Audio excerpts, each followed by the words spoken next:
Good Saturday morning, everyone. Taking a live look out over our gorgeous city. We hope your Saturday is off to a great start. We know we are off to a great start. It is a good morning to be up at 6 a.m. on a Saturday because look who's here with us. We are waking up a little bit earlier than we're used to. Just a little bit. Just a little bit. Hours? Yeah, is that what it is?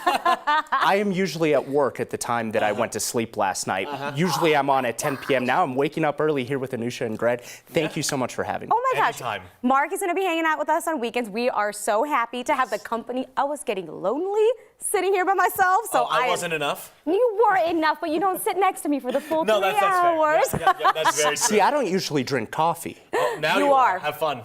And I think I'm going to start drinking coffee. You're definitely going to have to. Yeah, you're on a one-way train there, man. We are so excited to have you. Well, I'm so excited to be here and especially sharing the desk with you guys. It's so exciting. Hey, we have a good time. For the folks who you just want to remind, you usually are with the 10 p.m. You've done great work on that show. Yeah, so hi, I'm Mark Salinger.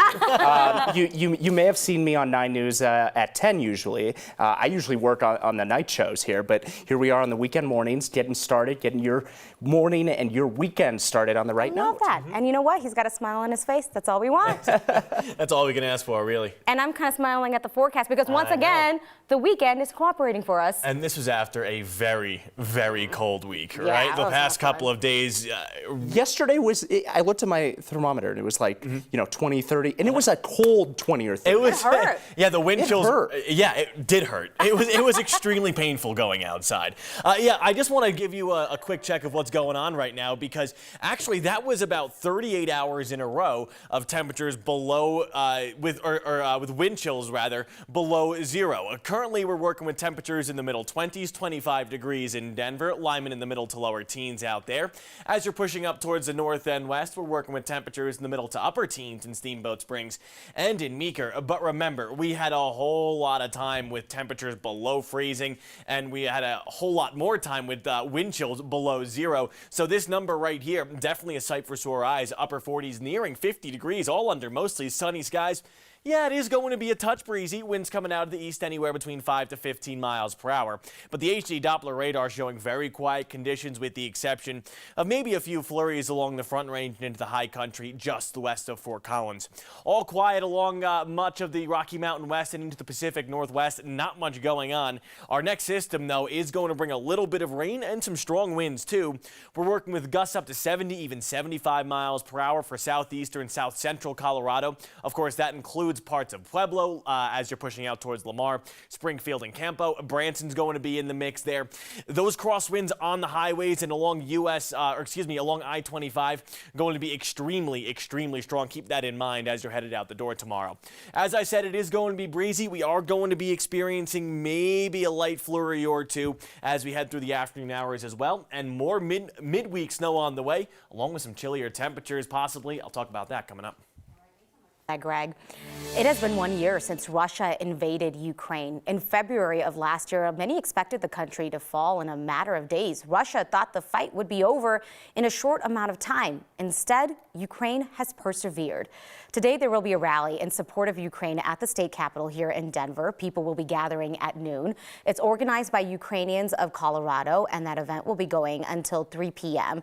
Ukrainian refugees will also be talking, and there will be a moment of silence held as well. Last night, Ukrainian Coloradans also held a vigil outside the Pioneers Museum in Colorado Springs in honor of the people who have lost their lives fighting for Ukraine. Many at the vigil are from Ukraine or they have family there, and they said they wanted people to know the war is still happening and support is still needed. We will have much more on where the war stands in the next half hour.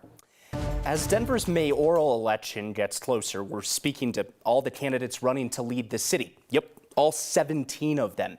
Ian Tafoya is running for Denver mayor after leading several successful initiatives to make Denver more environmentally friendly. Kyle Clark spoke with him about the Denver metro area's best-known polluter.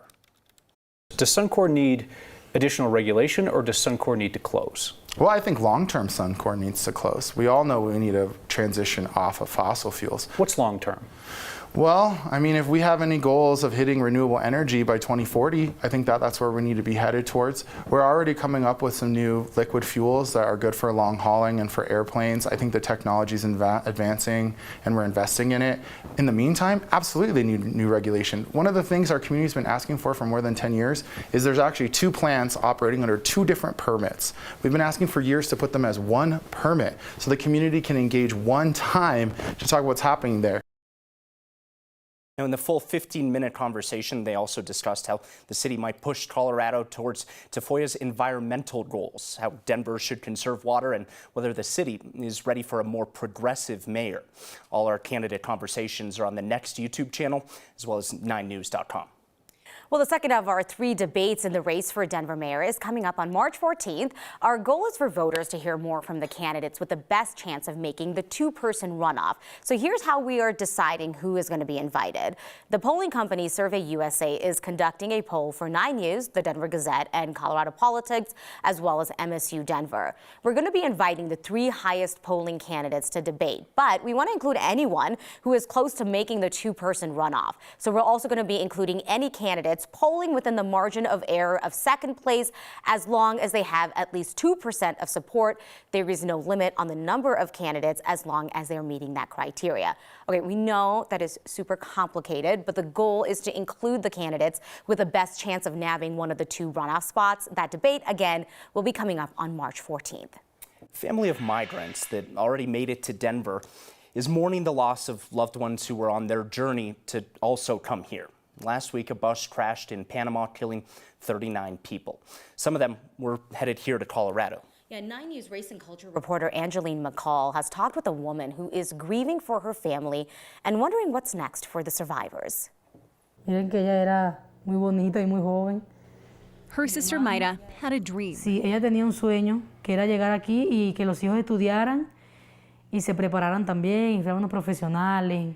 Jadelki Desere had a dream too, that she would one day be reunited with Mayra here in Denver. Y ella me dice que ella venía tan emocionada que uno viene como que con los ojos vendados, ¿saben?